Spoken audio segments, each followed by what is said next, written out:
Very good morning, students. Today we are going to discuss a poem from your second chapter, A Tiger in the Zoo. Dear students, before I begin, I request all of you, please sit with a pen and paper so you will be able to note down the difficult words. So, dear students, now we will move to the poem, A Tiger in the Zoo.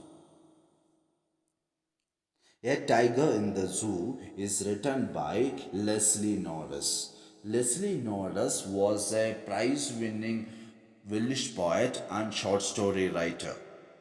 He taught at the academic institutions in Britain and the United States, including Brigham Young universities. Let's move on to the poem now. In this poem, the poet is trying to compare the life of a tiger inside the zoo and in its natural surroundings, that is, in a forest. He is also trying to emphasize the point that animals should left with their natural freedom or the natural environment, and he is also talking about the importance of freedom. So let's look at the poem now. The first stanza. He stalks in his vivid stripes, the few steps of his cage on parts of velvet quiet, in his quiet rage. So he stalks in his vivid stripes. He here represents the tiger. Stalks means walking very slowly. In his vivid stripes. What is vivid? Vivid means very lively. Stripes means you know that the tigers have stripes on their bodies, that is black stripes on a yellow ground. So the few steps of his cage. So here the tiger is inside the cage and it is not in his open environment. So it is inside the cage and very quietly it is walking, taking just few steps up and down in the cage on parts of velvet quiet. So what is his parts? Parts of velvet quiet. Parts of velvet is the underside of the tiger's paw. It is very soft and so it is compared to a velvet. And so when he is walking with the soft pad, it is very quiet. There is no noise at all. And in his quiet rage, here again, quiet means there is no noise at all, and rage means uncontrollable anger.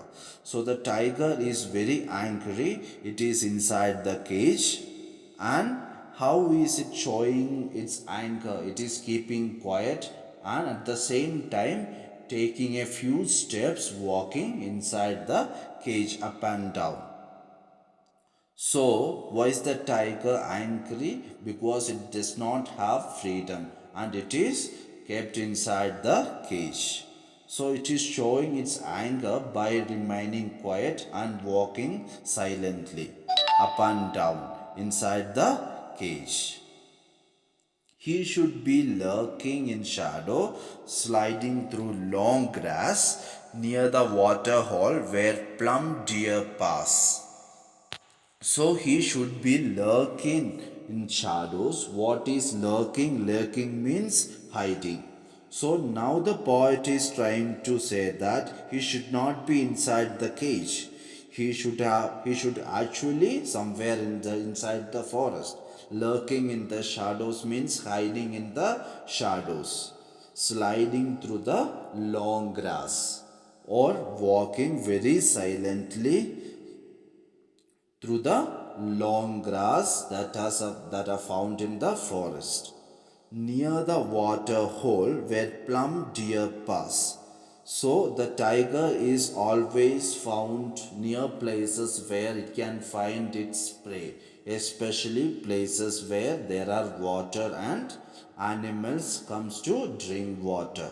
So here the poet is saying that the tiger should not be inside the zoo. It should be somewhere in the forest, hiding among the grass or in the shadows, and looking for animals that come to drink water near the water hole, especially a plum deer. Plum deer means a fatty deer that might come and drink water and go away. So the tiger can catch it and eat it. He should be snarling around the house at the jungle's edge. So there might be houses at the edge of the forest, and what this tiger should actually be doing, it should be snarling around. What is snarling? Making noise and frightening people near the houses at the jungle's edge. So these houses might be located at the edge of the jungle, and the tiger should actually be going there and frightening people. Baring his white fangs, his claws. What is baring? Baring means showing. Fangs means the long white teeth that it has in his mouth. So it shows his white toes, long teeth and claws. Claws means the nails and terrorizing the village. By showing all these things, it frightens the people who are staying in the village, which is located at the edge of the house. So he's saying that the tiger should not be in the cage. It should be doing all these things in the forest, either looking for a prey near the water hole or terrorizing people at the edge of the jungle who live in houses. But he is locked in a concrete cell. But he here is the tiger, is locked in a concrete cell. What is a concrete cell here? It is the cage, or the cage in the zoo, or is the strength behind the bars. Whatever strength the tiger has, it can show it to the behind the bars or inside the cage. It cannot do anything outside. Stalking the length of his cage, ignoring visitors. Stalking means walking, looking up and down. Length of his cage means within the cage, ignoring visitors.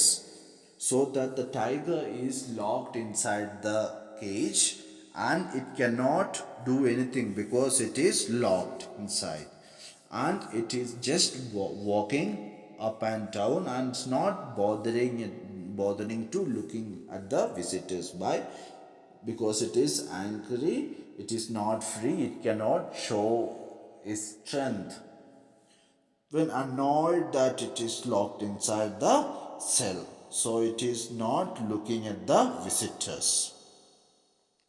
Who are the visitors here? The visitors are the people who might have come to take a look at the tiger and the other animals in the zoo.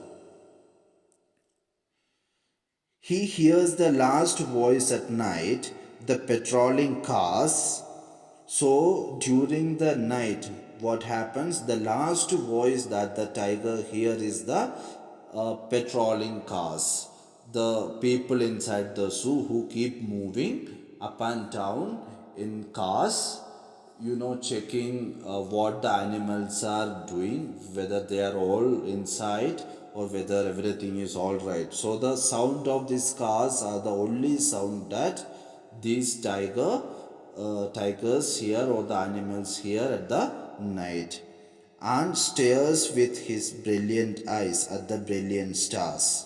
So the tiger cannot do anything. It is locked inside the cage, and in the night it hears the sound of the patrolling cars, and what it does, it's only look at the bright stars far away in the sky. And the poet is comparing the sky to brilliant eyes, just like the brilliant stars. So you can see how the poet has tried to compare the life of a tiger inside the zoo and how it should have been if it is being in the forest. So the tiger is very angry and sad that it is not free, and it is not able to live its own life in the forest. So that is why it is ignoring the visitors and sitting inside the cage. Dear students, now let's look at the poetic device which is used in the poem. One is repetitions. The word quiet is repeated. Brilliant is also repeated. So it is repetition. Then you can see alliteration. He stalks in his vivid strikes, but he locked in the concrete cell. These two are the examples of alliteration, and the rhyming scheme is also given. The rhyme scheme for the first, second, and fifth stanza is A, B, C, E, and for the third and fifth stanza is A, B, E, D. So, dear students, this is the poem A Tiger in the Zoo. So, please read the poem and understand it well.